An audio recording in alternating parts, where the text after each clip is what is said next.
Things never seem to go quite right for Randy Marsh. Welcome to Watch Mojo, and today we're counting down our picks for the top 10 awkward Randy Marsh moments. For this list, we're looking at cringy or embarrassing moments related to South Park character Randy Marsh that make him look foolish or ridiculous. Or more ridiculous than usual. I don't want you feeling like you have to do that competition now to avenge me. Okay, good. But I know I can't stop you from doing it. So all I can say is, give him hell, son. Give him hell. Number 10, the hot tub incident at the meteor shower party. When Randy and Gerald attend a meteor shower party, they decide to celebrate by trying something crazy they've never done before. Well, it is a night for experimenting. It sure is. Okay, I'll start. So they take turns gratifying themselves in a hot tub while the other watched. For the rest of the night, the incident weighs heavily on Randy, who is now afraid of what would happen if people found out what he and Gerald were doing. We said we'd never tell anybody? Well, of course we wouldn't. Oh, I didn't realize that. Complicating the situation, Gerald becomes clingy to Randy, and he tells guests at the party about their experimenting, even though it was obviously supposed to be private. Not cool, Gerald. I just want to know it meant something to you. It didn't mean anything to me, Jerry. Number 9, the time he celebrated Obama's victory too hard. Like many Americans on election night 2008, Randy was thrilled when Barack Obama was elected president. Celebrate good Obama, come on! It's Obama, Obama. However, he was completely irrational with his celebration, getting plastered, flipping over a cop car, and telling off his boss. Woo! Obama, you're so fine, you blow my mind. Hey, Obama! Hey, Obama! But perhaps most insufferable of all Randy's acts was taking popular songs like Mandy and Mickey and replacing the names in those songs with Obama. With Obama's victory, Randy mistakenly assumed that things were going to be perfect in the future because of the change Obama promised. Instead, Randy is fired the next morning due to this drunken behavior, which completely shattered his faith in Barack Obama. Dad, your boss called. He said you're fired. God damn it! Obama said things would be different! Number 8, the time he got served. In this episode, Stan engages in a dance-off against a dance crew, which plays out like how neighborhood kids fight. Ooh, it's on, all right. It isn't on, nothing's on, it's off. Concerned that Stan could get hurt trying to serve the other side, Randy tells the coach of the dance crew that Stan will not be dancing anymore, like how a parent might intervene when neighborhood kids get into a fight. Yeah, you like that? Ooh, man! Oh, Lord! Ooh, he is getting served! The coach, however, responds by challenging Randy to a dance-off and serving Randy so hard he winds up in the hospital. This is probably the only example on this list where Randy acted reasonably. His dancing was so fast, I couldn't do anything. His moves were so original, so inventive. Number 7, his run-in with a Mormon family. After talking to a Mormon kid from school, Stan has questions for Randy about religion. Let me handle this, Sharon. You gotta put these cult people in their place or else they never stop. Uncomfortable with the subject matter, Randy heads over to the Mormon kid's house to berate his father.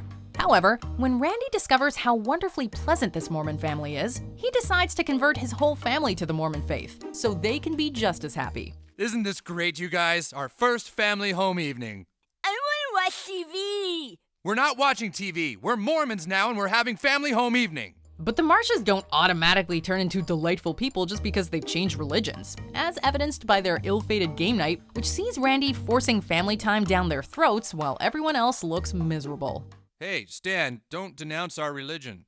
I don't want to be Mormon, Dad! Me neither. Number 6, anytime Randy's drunk. Some people can drink alcohol on the reg and never have any problems, but unfortunately, Randy is not one of them. I'm not drinking and driving. I'm driving while I'm drinking, right, boys? Whenever Randy's had too much to drink, what little dignity he has goes right out the window. His excessive drinking is a never-ending source of embarrassment for Stan. Whether he's getting into fights at Stan's Little League games or giving a speech to Stan's elementary school class about the dangers of drunk driving as part of his community service. If you don't make the right choices in life, you could end up being a big loser like Stan's dad. Randy's actions while drinking have also led to him being arrested several times, which is great from an audience perspective, but disappointing in a parent. What, is this a communist country or something? I thought this is America! Number 5, the time a Native American man fell in love with him. Before the zeitgeist shifted towards vilifying Christopher Columbus, Randy used to be a big fan. even dressing up like the explorer on many occasions. Yeah, but here's you dressed as Columbus at a formal dinner, and here's you dressed as Columbus at a football game, and you as Columbus on St. Patrick's Day. When the town is about to discover his obsession with the polarizing figure, Randy decides the best way to counteract the discovery is to rig a DNA test to show that he has Native American DNA. Okay, let's get this over with.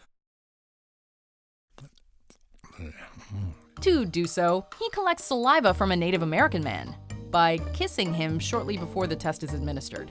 However, the Native American mistakenly believes Randy's in love with him and thus tries to foster a relationship.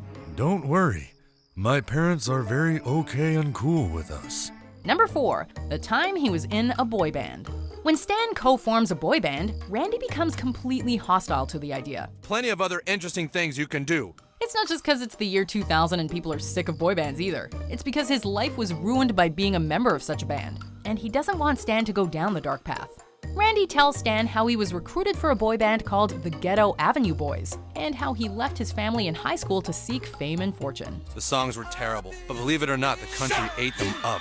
The next thing I knew, we were the biggest thing in the world. But when the good times ended, he had to go back to the same people he'd blown off.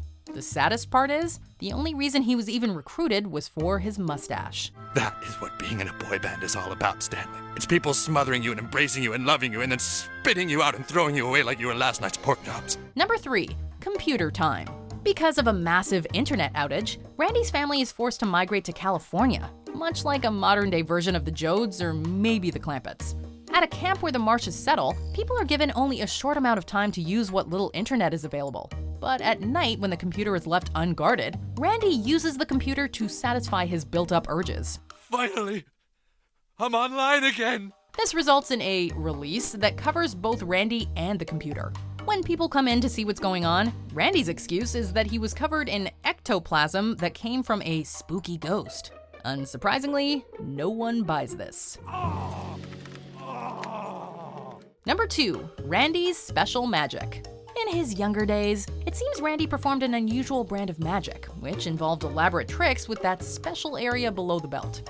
Through a misunderstanding, he thinks this kind of magic is becoming popular again, and he decides to get back in the game. But if you believe in magic... Somehow, Randy manages to get booked at a child's birthday party, and he traumatizes the children with his profane act. Later, Randy works his magic at an underground cockfight where chickens face off against each other in Magic the Gathering matches, which seems like a more appropriate venue for this kind of magic act.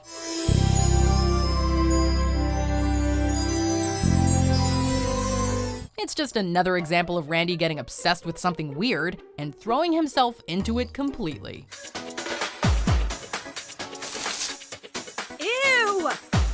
Have we done a list that's like top 10 characters that are beloved even though they're super awkward and make us cringe all the time? Because Randy is definitely a contender for that one.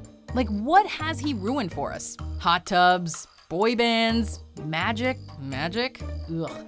Alright, well, let's check out a few dishonorable mentions before we crown our top pick for most awkward Randy Marsh moment. That's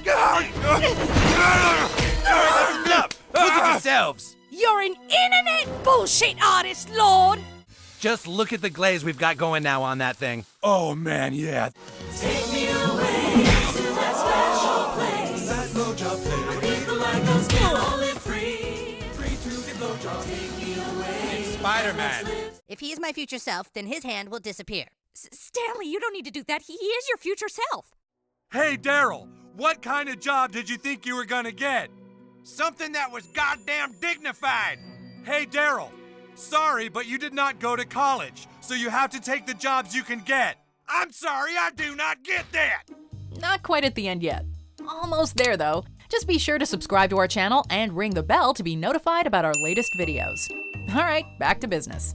Number 1, Wheel of Fortune puzzle. Game show fails are embarrassing enough for contestants, but it's even worse when racial slurs are involved. When Randy is participating in the bonus round of Wheel of Fortune, all he has to do to win is fill in the A for the word naggers. Well, I know it, but I don't think I should say it. 5 seconds, Mr. Marsh. All right, I'd like to solve the puzzle. But because this is South Park, Randy picks the worst possible wrong vowel, making him not only look like an idiot, but also a giant racist. Oh. Ooh. Oh, naggers, of course. Naggers. Right. Had Randy spent just a couple of seconds longer, he might have relaxed and solved the puzzle. But because of the pressure, all he was left with was a quiet ride home with his family where he tried to explain himself. At least we had a fun trip, huh, gang? Do you agree with our picks? Check out this other recent clip from WatchMojo, and be sure to subscribe and ring the bell to be notified about our latest videos.